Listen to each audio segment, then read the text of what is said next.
Hello mga kasari, kamusta kayo lahat dyan, no? So for today's video, gusto ko lang pong ipakita sa inyo mga kasari yung ating stocks. Kasi nung nakaraan, di ba sabi ko, ang meron sa ating rice is yung dalawang klase lang.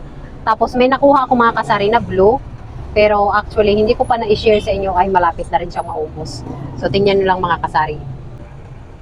Ayan o mga kasari, di ba puro ano na lang yan dapat, walang blue dyan.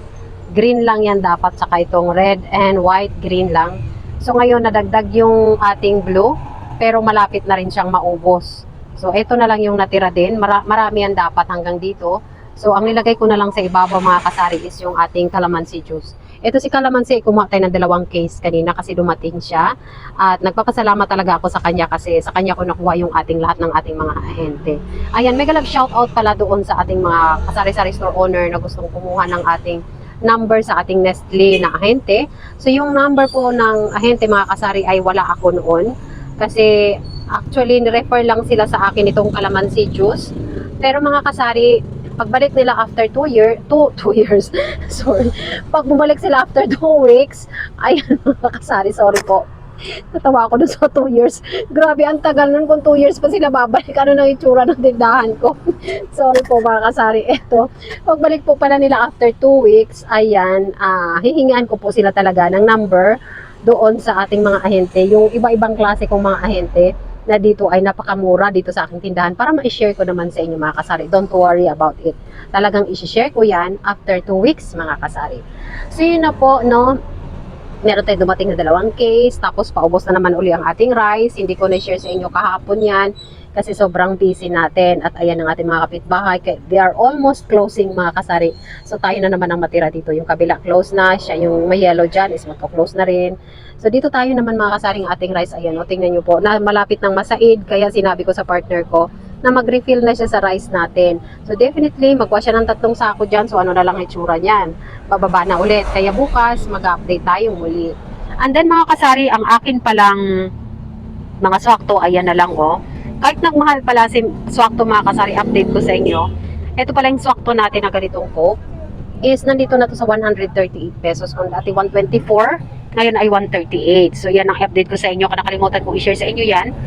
At ang bintahan natin dyan mga kasari ay 15 pesos po ang isa. Ayan si Royal. And yung mga coke sa ilalim. Pero si Mountain Dew mga kasari hindi po yan nagbago.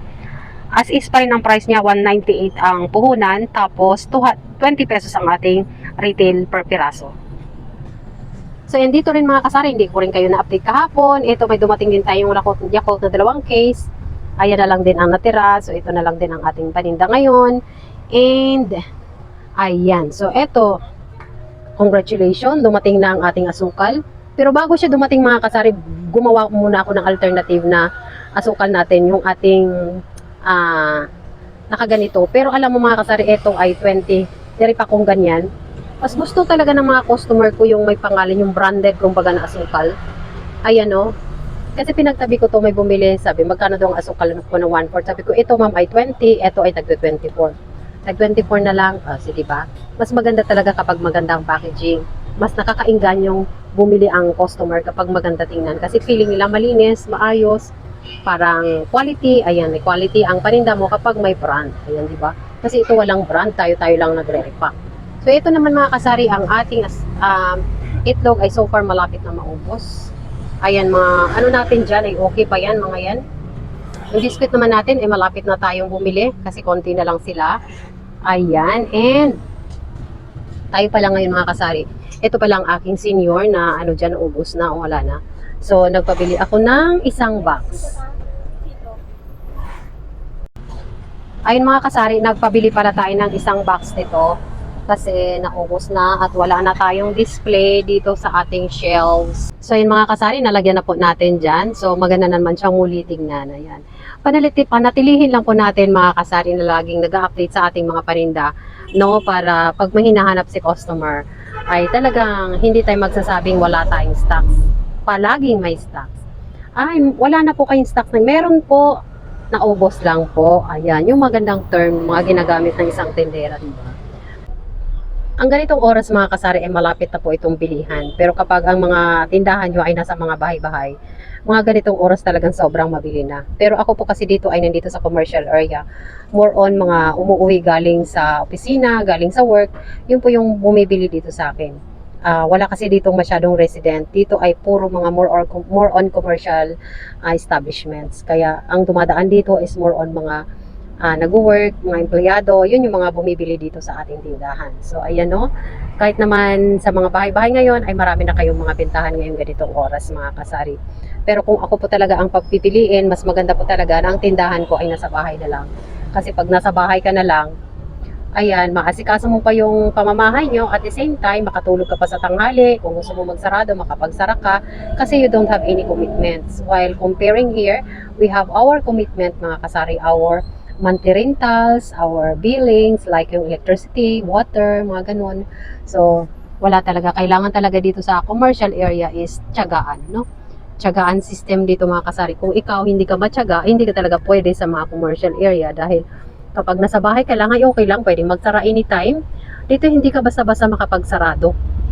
Kasi meron tayong mga bayarin na kailangan mong ipunin everyday para mabuo mo ang isang buwan. So, sa mga kasari-sari store owner ko dyan na plano pa lang mag-rent, no? So, next time, our topic will be kung paano natin makukuha yung mga bayarin, paano natin nasisettle yung mga billings na hindi tayo nahirapan at hindi tayo kinakapos. Yun ang aking next share, next upload ko, mga kasari. So, yun mga kasari, ang nilagyan ng asukal. Ito kasi yung in-deliver nung nakaraan. Hindi ko na na-share sa inyo. Marami dito mga ganito. Ayan. Tapos, more on asukal lang talaga ang in-order ko. Ayan, marami yan dyan sa ilalim ng mga sugar. Tapos, yun nga, na-display natin yung iba. Tapos, may mga kasama yung mga kasari ng mga kukumama. Ito, yung natira nung nakaraan. Ito yung bago. Tapos, nilagay ko yung mga kasamahan yan, mga kasari sa kanilang mga storage. Ay, yung flip top ko dito, mga kasari, ay ginagawa ko na lang mga storage. Ayan. Ayan yung mga laman. Tapos dito naman sa kabila, ayan o. Yan. Ginagawa ko yung mga staka ng mga paninda ko, pati yung sa ilalim. Tapos ito yung ating mga, marami ako nakuha mga kasari na mga ito. Ayan sila. And, yun sa ibabaw. Yun yung in-order ko nung nakaraang kahapon ko na-receive yan. Pero hindi ko lang na-share mga kasari kasi sobrang na-busy po tayo. Marami ako inaasikaso dito sa aking tindahan kaya hindi lahat din ng aking mga napamili ay na-share ko sa inyo. Yun yung ating mga chichirya dyan sa ibabaw ay marami pa yan mga kasari. Nilagyan ko pala yung tatlong ganyan na mahaba. Tapos ayan, bungi-bungi na naman yung sa ibabaw. So, kailangan na naman nating mag-refill. Pero yung aking mga pangpasabit mga kasari, napaka ganda po nila tingnan dyan sa taas kasi marami po sila dyan.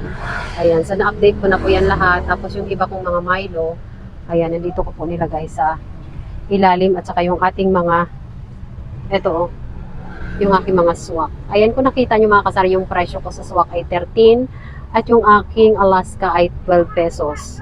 Ay di ba na-share ko yan sa inyo mga kasari na sobrang baba niyan yung aking sobrang baba ng aking swak.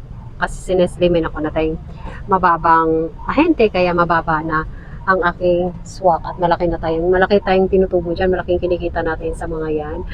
Pero hindi ko pa lang po talagang binabaan yung aking swak kasi mababa na po yan talaga sa 13 pesos. Kasi yung iba niyan mga kasari, 15 to 17 pesos ang mga swak dyan. Kaya ang akin hindi ko na pwede siyang babaan, no? Kasi mababa na yan. As advantage lang mga kasari kasi nakakuha tayo ng medyo murang ahente at medyo malaki-laki ang ating kinikita dyan. Worth it naman mga kasari kasi nakakapagod talaga magbantay ng tindahan. Maghapon ka pa namang magbabantay tapos ang init, ang alikabok pa.